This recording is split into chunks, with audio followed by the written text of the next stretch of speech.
Durante más de 80 años, los mares del Caribe, el Atlántico y el Índico fueron dominados por hombres y mujeres que vivían fuera de la ley. Eran temidos por los imperios, buscados por las coronas y admirados por quienes soñaban con libertad absoluta. Esta es la historia de la Edad Dorada de la piratería, donde la libertad y el terror navegaban de la mano. El apogeo de la Edad Dorada de la piratería se sitúa entre 1650 y 1730, pero no surgió de la nada. Fue el resultado de una tormenta perfecta de factores históricos, económicos y políticos que convirtieron al Mar Caribe, Atlántico e Índico en un caldo de cultivo para el bandidaje marítimo. Tras el Tratado de Tordesillas, España y Portugal se habían repartido el Nuevo Mundo, estableciendo monopolios comerciales que excluían a potencias emergentes como Inglaterra, Francia y Holanda. Estas naciones, frustradas por quedar fuera del festín de riquezas americanas, encontraron en la piratería una forma de guerra económica no declarada. La Guerra de Sucesión Española entre 1701 y 1714 dejó miles de marineros desempleados cuando llegó a su fin.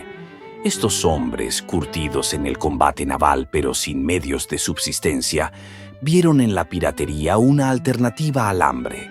Como escribió el capitán Charles Johnson en su Historia General de los robos y asesinatos de los más notorios piratas, en tiempo de paz, los marineros son como leones en tierra, despojados de su elemento natural y abandonados por quienes antes los necesitaban. En 1713, Nassau, capital de las Bahamas, se convirtió en el epicentro de la piratería mundial. Esta colonia británica abandonada se transformó en un refugio donde miles de piratas establecieron lo que algunos historiadores han llamado la República Pirata, un experimento radical donde exesclavos, marineros desertores y aventureros convivían bajo códigos propios, al margen de las leyes europeas. Benjamin Hornigold, un ex corsario inglés, fue quien estableció Nassau como base pirata. Pronto se le unieron figuras legendarias como Edward Teach, conocido como Barba Negra. En su apogeo, la República Pirata contaba con más de 2.000 piratas y controlaba las principales rutas comerciales del Caribe. Contrario a la imagen romántica posterior, la vida pirata era brutalmente democrática. Cada tripulación funcionaba como una pequeña república flotante, donde se votaba todo, desde la elección del capitán hasta el reparto del botín. Los artículos o códigos piratas que cada tripulante firmaba antes de zarpar establecían reglas estrictas sobre compensaciones por heridas en combate y castigos por infracciones. Un pirata herido en combate recibía una compensación proporcional a la gravedad de su lesión. Este primitivo seguro médico era revolucionario para su época. Edward Teach, Barba Negra, personifica el terror que los piratas infundían. Este inglés de Bristol cultivaba deliberadamente una imagen terrorífica. Trenzaba su larga barba negra con mechas encendidas que producían humo alrededor de su rostro y portaba 6 pistolas cargadas en bandoleras cruzadas sobre el pecho. En mayo de 1718, Barba Negra bloqueó el puerto de Charleston, en Carolina del Sur, con una flotilla de 4 navíos y 400 hombres.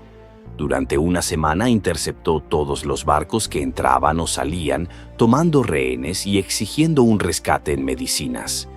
Las autoridades coloniales, impotentes, accedieron a sus demandas. La brutalidad calculada de Barba Negra era parte de su estrategia. Como él mismo explicaba, si no se mantiene cierto terror asociado a mi nombre, tendré que combatir en cada apresamiento. Su reputación era tan aterradora que muchos barcos se rendían sin disparar un solo cañonazo. Las mujeres piratas, Anne Bonny y Mary Red, desafían los estereotipos sobre la piratería como una actividad exclusivamente masculina. Ambas se unieron a la tripulación del pirata Calico Jack Rackham, disfrazadas de hombres, pero eventualmente revelaron su identidad.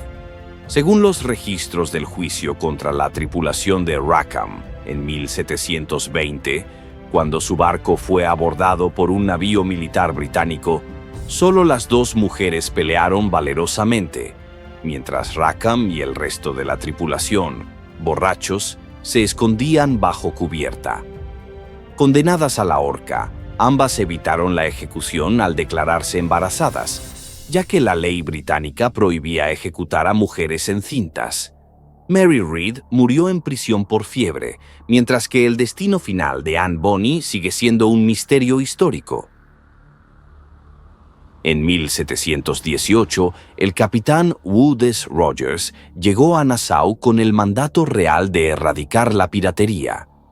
Ofrecía perdón a quienes renunciaran voluntariamente y muerte a quienes resistieran. Su estrategia dividió a la comunidad pirata. Mientras algunos como Benjamin Hornigold aceptaron el indulto, convirtiéndose incluso en cazadores de piratas, otros como Charles Vane escaparon disparando contra el navío de Rogers. La estrategia funcionó. Para 1726, la mayoría de los grandes capitanes piratas habían sido capturados y ejecutados en espectáculos públicos diseñados para disuadir a futuros aspirantes. Barbanegra, en tanto, murió en combate en 1718, tras recibir 5 disparos y 20 cortes de espada. Calico Jack Rackham fue ahorcado y su cuerpo enjaulado como advertencia en la entrada del puerto de Port Royal, Jamaica. La edad dorada de la piratería apenas duró unas décadas, pero su impacto cultural ha sido desproporcionado. Las banderas piratas con calaveras llamada Jolly Roger, los tesoros enterrados, los loros en el hombro y el lenguaje pirata son elementos que persisten en el imaginario colectivo. Sin embargo, más allá del romanticismo, la piratería fue una respuesta extrema a las injusticias de un sistema colonial implacable. Muchos piratas eran ex-esclavos o marineros maltratados que encontraron en esta vida una libertad imposible en tierra firme. Como expresó el pirata Bartholomew Roberts poco antes de su muerte, una vida alegre y corta ha sido mi lema, y así actuaré hasta el final. La piratería no murió del todo con el fin de su edad dorada. Resurgió durante las guerras napoleónicas y continúa existiendo en distintas formas hasta hoy. Pero nunca volvería a existir un momento como aquel en que las banderas negras dominaron los mares y los proscritos crearon sus propias repúblicas en los márgenes del mundo conocido.